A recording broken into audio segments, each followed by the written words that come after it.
आज मैं आप सबसे एक सवाल पूछती हूँ। किसी भी कंपनी का स्टॉक खरीदने से पहले आप सब उसमें क्या देखते हो? उसके फंडामेंटल्स चेक करते होगे कि भाई उसकी सेल्स बढ़ रही है, प्रॉफिट बढ़ रहा है, स्टॉक का प्राइस भी ऊपर जा रहा है और फिर ये सब देखकर आपको लगता होगा कि कंपनी इन्वेस्टमेंट के लिए बिल्कुल सॉलिड है। लेकिन क्या आपको पता है कि कभी-कभी कंपनी के नंबर्स ऊपर ऊपर से तो बिल्कुल परफेक्ट दिखते हैं, लेकिन अंदर ही अंदर कुछ ऐसे रेड फ्लैग्स होते हैं जो फ्यूचर में एक बड़ी प्रॉब्लम बन सकते हैं। तो आज के इस वीडियो में मैं आपको 5 ऐसे रेड फ्लैग्स बताऊंगी जो किसी भी स्टॉक में इन्वेस्ट करने से पहले आपको जरूर चेक करने चाहिए। और सिर्फ थ्योरी नहीं, हमेशा की तरह मैं आपको रियल कंपनीज के एग्जांपल्स और स्क्रीनर पर प्रैक्टिकली दिखाऊंगी कि ये रेड फ्लैग्स आप आइडेंटिफाई कैसे कर सकते हो। तो वीडियो को एंड तक जरूर देखना, क्योंकि इन 5 में से 2 रेड फ्लैग्स तो ऐसे हैं जो अच्छे अच्छे एक्सपीरियंस्ड इन्वेस्टर्स भी मिस कर जाते हैं। और हो सकता है कि आप भी जिस कंपनी को अभी एक परफेक्ट इन्वेस्टमेंट समझ रहे हो, उसमें भी इनमें से कोई एक रेड फ्लैग छुपा हुआ हो। तो चलो वीडियो को शुरू करते हैं हमारे फर्स्ट पॉइंट से। देखो, मैक्सिमम लोगों को ना ये मिसकंसेप्शन होता है कि कंपनी की सेल्स हर साल बढ़ रही हैं, तो मतलब कंपनी अच्छी है। लेकिन ये चीज हमेशा सच नहीं होती। ये पॉइंट मैं आपको एक एग्जांपल से समझाती हूँ। मान लो 2 कंपनीज हैं, कंपनी ए और कंपनी बी। दोनों कंपनीज का रेवेन्यू ग्रोथ 20-20% है, लेकिन कंपनी ए का प्रॉफिट ग्रोथ 22% है और कंपनी बी का सिर्फ 2%। अब यहाँ पर इन दोनों की सेल्स तो सेम स्पीड से बढ़ रही हैं, लेकिन कंपनी बी का जो प्रॉफिट है ना, वो वही का वही खड़ा है। तो अगर ऐसी कोई चीज आपको किसी कंपनी में दिखे तो आपको बस एक काम करना है, स्क्रीनर खोलो, उस कंपनी को सर्च करो। जैसे अगर मैं आपको एक रियल एग्जांपल लेकर दिखाऊं तो स्विगी इसका एक परफेक्ट एग्जांपल है, जिसमें सेल्स तो पिछले 3-4 सालों में काफी अच्छे रेट से बढ़ रही है, बट प्रॉफिट नहीं बढ़ रहा। आप यहाँ देख भी सकते हो कि कंपनी लगातार लॉस में है और लॉस भी टाइम के साथ कम नहीं हो रहा, उल्टा 2026 में तो बढ़ गया। तो ऐसे में आपको रीजन जानना है कि ऐसा क्यों हो रहा है। तो इसके लिए आप सबसे पहले उस कंपनी के मार्जिन देखो। अगर मार्जिन कम हो रहे हैं तो इसका मतलब कंपनी हर सेल पे कम पैसा कमा रही है।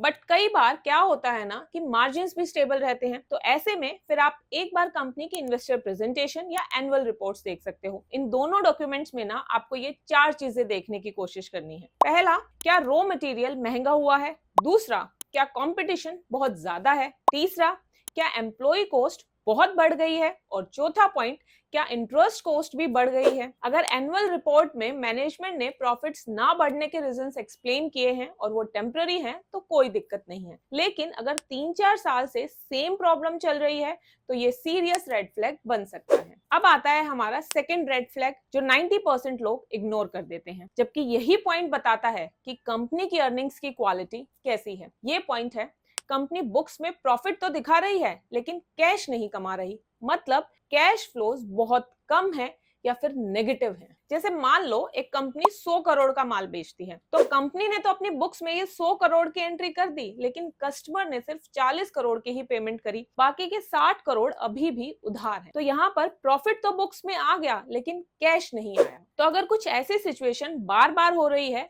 तो दिक्कत हो सकती है। ऐसे में आप स्क्रीनर खोलो, कैश फ्लो स्टेटमेंट्स में जाओ और ऑपरेटिंग कैश फ्लो चेक करो। जैसे अगर मैं आपको एक रियल एग्जांपल लेकर बताऊं तो केन्स टेक्नोलॉजी जो कंपनी है ना, उसका अगर आप प्रॉफिट देखोगे तो 2026 में इसका नेट प्रॉफिट 364 करोड़ था, लेकिन इसका जो कैश फ्रॉम ऑपरेटिंग एक्टिविटी है ना, वो नेगेटिव है, -600 करोड़। मतलब प्रॉफिट तो कंपनी ने दिखाया लेकिन पैसा नहीं आया। नॉर्मली क्या होना चाहिए कि अगर operating cash flow net profit के बराबर है या एटलीस्ट उसका 75-80% भी है ना, तो अच्छा है और हेल्दी माना जाता है। लेकिन अगर ऐसा नहीं है तो आपको पिछले 3-4 सालों का ट्रेंड और देखना है और चेक करना है कि क्या पिछले 3-4 सालों में जो टोटल नेट प्रॉफिट है वो उन 3-4 सालों के कैश फ्रॉम ऑपरेटिंग एक्टिविटी के 80% या उससे ऊपर है या नहीं। जैसे अगर हम केन्स टेक्नोलॉजी का पिछले 3 साल का नेट प्रॉफिट देखें तो वो 183, 293 और 364 करोड़ है, और इसका कैश फ्रॉम ऑपरेटिंग एक्टिविटी देखें तो वो 88 करोड़, फिर -82 करोड़ और उसके बाद सीधा -600 करोड़ है। मतलब प्रॉफिट तो करीब 830 करोड़ है, लेकिन कैश फ्लो मिला के नेगेटिव है, -594 करोड़। अब इस सिचुएशन के पीछे ना 3-4 रीजंस हो सकते हैं। पहला, कि कस्टमर पेमेंट डिले कर रहे हैं। दूसरा, इन्वेंट्री में पैसा अटका हुआ है। तीसरा, कंपनी एग्रेसिव अकाउंटिंग कर रही है। और चौथा रीजन हो सकता है कि अर्निंग्स की क्वालिटी वीक है। तो आपको इन रीजंस को समझना है और उसके बाद ही अपना फाइनल इन्वेस्टमेंट डिसीजन लेना है। बाकी अगर आपको इस वीडियो में दिखाया गया कंप्लीट डेटा पीडीएफ फॉर्म में भी चाहिए ताकि आप बाद में भी इसे रेफर कर सको, तो आप चैनल की मेंबरशिप ज्वाइन कर सकते हो।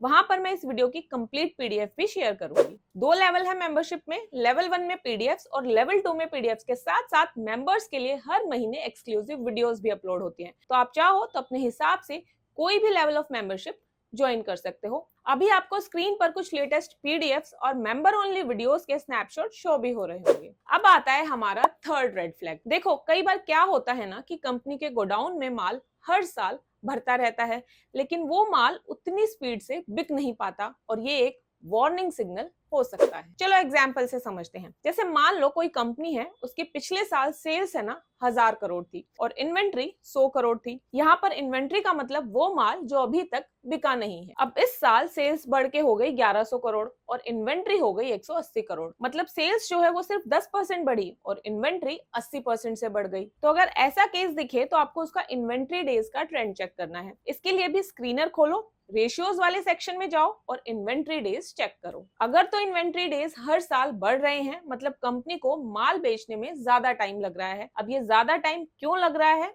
इसे जानने के लिए भी आप लेटेस्ट क्वार्टर की कॉनकॉल्स या एनुअल रिपोर्ट्स पढ़ सकते हो, जिसमें आपको इसके रीजंस पता लग जाएंगे। जनरली ऐसा होने के ना 3-4 रीजंस हो सकते हैं। पहला तो ये कि या तो उस प्रोडक्ट की मार्केट में डिमांड कम हो गई है, फिर दूसरा मैनेजमेंट ने डिमांड का गलत एस्टिमेट लगा लिया, देन तीसरा रीजन हो सकता है कि प्रोडक्ट ही ऑब्सोल्यूट यानी कि पुराना हो गया है और वो टेक्नोलॉजी और फैशन चेंज की वजह से हुआ है। लेकिन एक और चीज भी याद रखना कि हर बार इन्वेंट्री बढ़ना रेड फ्लैग नहीं होता। जैसे कई बार क्या होता है ना कि कंपनी कोई नया प्लांट स्टार्ट करती है या फिर फेस्टिव सीजन से पहले काफी सारा स्टॉक इकट्ठा करके रख लेती है, या फिर कई बार ऐसा भी होता है कि कंपनी को फ्यूचर में रॉ मटेरियल प्राइसेस बढ़ने की एक्सपेक्टेशन होती है, तो वो क्या करती है कि पहले से ही रॉ मटेरियल खरीद कर रख लेती है ताकि बाद में महंगे रेट पे ना खरीदना पड़े। तो ऐसे कुछ सिचुएशंस में ना इन्वेंट्री बढ़ जाती है, इसलिए कॉनकॉल्स या मैनेजमेंट कमेंट्री जरूर पढ़ो। अब हमारा आता है फोर्थ रेड फ्लैग, जो कि है कि प्रोमोटर्स अपनी हिस्सेदारी यानी कि अपनी होल्डिंग्स लगातार बेच रहे हैं। अब यहाँ मैं आपसे ना एक सिंपल सा सवाल पूछती हूँ, अगर किसी कंपनी का मालिक ही अपनी कंपनी के शेयर्स बेच रहा हो तो क्या आपको बिना सोचे समझे उस कंपनी में इन्वेस्ट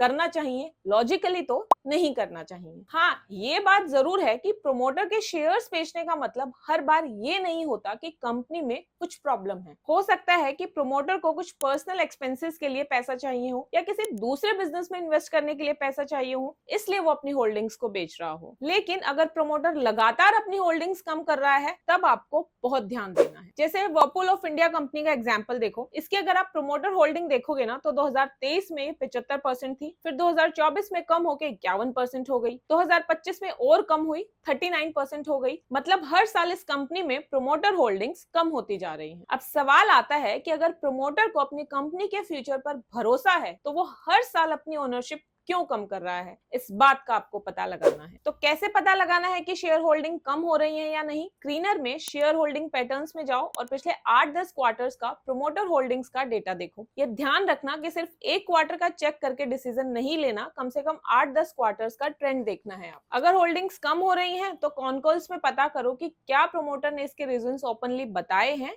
या नहीं। फिर आता है हमारा फिफ्थ रेड फ्लैग, कंपनी का डेट तो बढ़ रहा है लेकिन बिजनेस उतनी तेजी से ग्रो नहीं कर रहा। देखो किसी भी बिजनेस में ना डेट लेना गलत बात नहीं है। आज के दिन रिलायंस, टाटा मोटर्स, एल&टी जैसी कई बड़ी कंपनीज डेट का यूज करती हैं।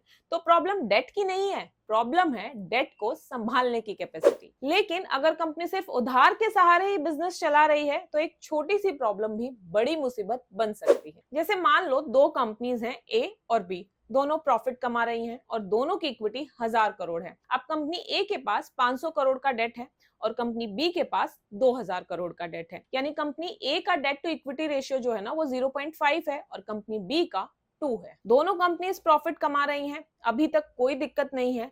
लेकिन अगर इकोनॉमी स्लो हो गई या इंटरेस्ट रेट्स बढ़ गए तो आप ही बताओ किस कंपनी पर ज्यादा प्रेशर आएगा? ऑब्वियसली कंपनी बी पर। तो जब भी ऐसी कोई सिचुएशन हो तो हमेशा डेट टू इक्विटी रेशियो जरूर चेक करो और ये भी देखो कि कंपनी पिछले 4-5 सालों से अपने डेट को कैसे मैनेज कर रही है। मतलब पिछले 4-5 सालों में डेट बढ़ रहा है या घट रहा है। जैसे अगर मैं आपको ग्रासिम इंडस्ट्रीज का एग्जांपल लेकर समझाऊं तो इसका डेट टू इक्विटी रेशियो अभी 2.2 है, जो कि हायर साइड पे है। और अगर इसके पिछले 4-5 सालों का डेट का ट्रेंड भी देखें तो हर साल इसका डेट बढ़ता ही जा रहा है। 2022 से लेकर 2026 तक हर साल ये बढ़ता ही गया है। तो जब भी कभी ऐसी सिचुएशन दिखे तो चेक करो कि डेट लेने के बाद कंपनी की परफॉर्मेंस इंप्रूव हुई या नहीं। अगर तो रेवेन्यू बढ़ा है, प्रॉफिट भी बढ़ा है और कैश फ्लोज भी इंप्रूव हो रहे हैं तो ये डेट प्रोडक्टिव हो सकता है। लेकिन अगर प्रॉफिट फ्लैट है, मतलब कांस्टेंट है, कैश फ्लोज भी वीक हैं, तो ये एक सीरियस रेड फ्लैग है। अच्छा, इसमें ना एक और चीज ध्यान रखना, डेट टू इक्विटी रेशियो को हमेशा सेम इंडस्ट्री की कंपनी से ही कंपेयर करना,